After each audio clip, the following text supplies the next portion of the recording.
കട. ഗദ. ഘടികാരം. ഞാവു. അങ്ങനെ പൂച്ച ശബ്ദം ഉണ്ടാക്കുക പറയും. പൂച്ച ശബ്ദം ഉണ്ടാക്കുക. പൂച്ചന്റെ ശബ്ദം ഉണ്ടാക്കുക. ഞാവു പറയും.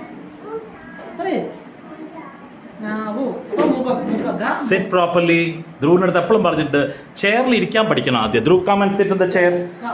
I want to see you permanently. മറ്റേ കുട്ടികളെ മാതിരി ചെയറിൽ ഇരിക്കണം. എണീറ്റ് നടക്കാൻ പാടില്ല കേട്ടോ. Ridhan pay attention here.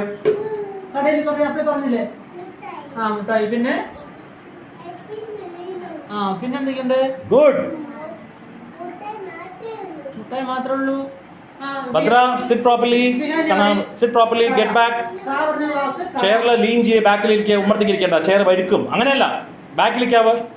നോക്കൂ, ആ കുട്ടി കറക്റ്റായി ഇരിക്കണം. നോക്കൂ ഋത്വിക, അതേ കുട്ടിയെമാരി ഇരുന്ന് പഠിക്കൂ. ബാക്കിലിരിക്കാവ്. ഇങ്ങനെയല്ല, എണീക്ക്. ബാക്കിലേക്ക് ഇരിക്കൂ, അല്ലെങ്കിൽ വീഴും. ഇനി ഇരിക്കേ. അല്ലെങ്കിൽ എന്ത് വരുമ്പോൾ സ്ലിപ്പാവും ചെയർ. ഫ്ലോർ അല്ല അത്. സ്ലിപ്പായി കഴിഞ്ഞ് കഴിഞ്ഞാൽ വീഴും. വീണ് കഴിഞ്ഞാൽ എന്താ ചെയ്യുക? കരയും. വല്ല ആവശ്യമുണ്ടോ? സഫീറ ഗുഡ്. കരച്ചിലില്ലല്ലോ. Very good.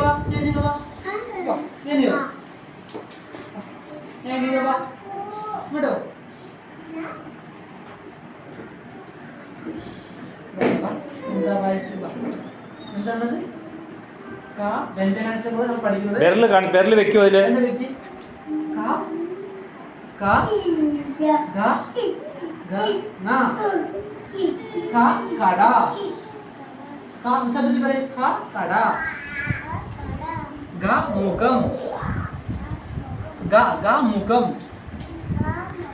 മുഖം.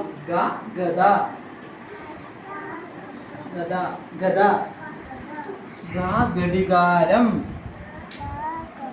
ഘടികാരം. ഞാവു. കടന്നല്ലേ? കട. കട. മുഖം. ഗദ. ഘടികാരം. ഞാവു. ഈ കടയിൽ എന്തൊക്കെയുള്ളത് പറയുന്ന എല്ലാ കടയിലും Shravan, sit in your chair properly.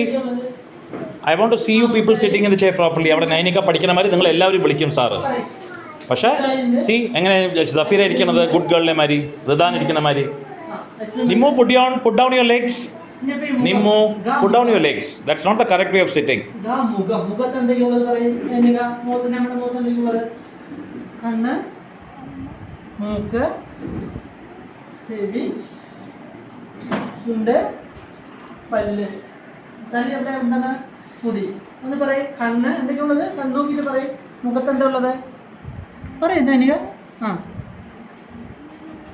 മുടി, മൂക്ക്, ചുണ്ട്. അതെന്താണ് ശ്രാവൺ ചെയ്യണത്? ചെയറിലിരിക്കൂ. അത് വേണ്ട, ഇമ്പുറാൻ ഇപ്പോൾ വേണ്ട. കാൽ ചോട്ടിലിട്. So that's how the class goes on.